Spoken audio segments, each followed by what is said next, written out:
ఆంధ్రప్రదేశ్లో జాతీయ ప్రజాస్వామ్య కూటమి ప్రభుత్వం అధికారంలోకి వచ్చింది. నారా చంద్రబాబు నాయుడు ముఖ్యమంత్రిగా 4వ బాధ్యతలు స్వీకరించారు.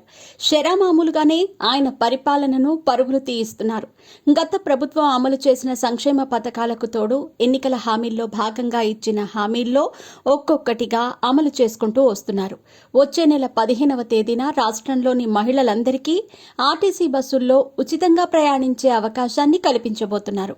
దీన్ని విశాఖపట్నం నుంచి ప్రారంభిస్తారు. తాజాగా చంద్రబాబు ప్రభుత్వం చంద్రన్న బీమా పథకంపై కీలక ప్రకటన చేసింది. 2014-19 మధ్య అధికారంలో ఉన్న సమయంలో కూడా తెలుగుదేశం ప్రభుత్వం ఈ పథకాన్ని అమలు చేయగా ఇప్పుడు పరిహారాన్ని భారీగా పెంచింది. చంద్రన్న బీమా పరిహారం కింద గతంలో 3 లక్షలు ఇచ్చేవారు. ప్రస్తుతం దీన్ని 10 లక్షలకు పెంచారు. ప్రమాదవశాత్తు మరణించిన వారి కుటుంబాలకు ఈ మొత్తాన్ని అందజేస్తారు. రాష్ట్ర కార్మిక శాఖ మంత్రి వాసంశెట్టి సుభాష్ ఈ పథకాన్ని ప్రకటించారు. ప్రస్తుతం ఈ పరిధిలో ఉన్న వారితో పాటు త్వరలోనే న్యాయవాదులను, జర్నలిస్టులను కూడా తీసుకురాబోతున్నట్టు మంత్రి వెల్లడించారు.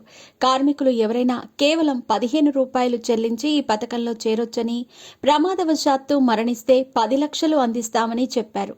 దీంతో పాటు ఏపీ ప్రభుత్వం పలు పథకాలను అమలు చేస్తున్న సంగతి తెలిసిందే. ఆర్టీసీ బస్సుల్లో మహిళలకు ఉచిత ప్రయాణంతో పాటు నెల నెల మహిళలకు 1500 రూపాయలు, అలాగే ఉచిత గ్యాస్ సిలిండర్తో పాటు డ్వాక్రా మహిళలకిచ్చే రుణాన్ని 10 లక్షలకు, వ్యక్తిగత రుణాన్ని 5 లక్షలకు పెంచారు. ప్రభుత్వం ఏర్పాటైన తొలి 100 రోజుల్లో వీటిని అమలు చేయాలనే కృతనిశ్చయంతో చంద్రబాబు ప్రభుత్వం ఉంది.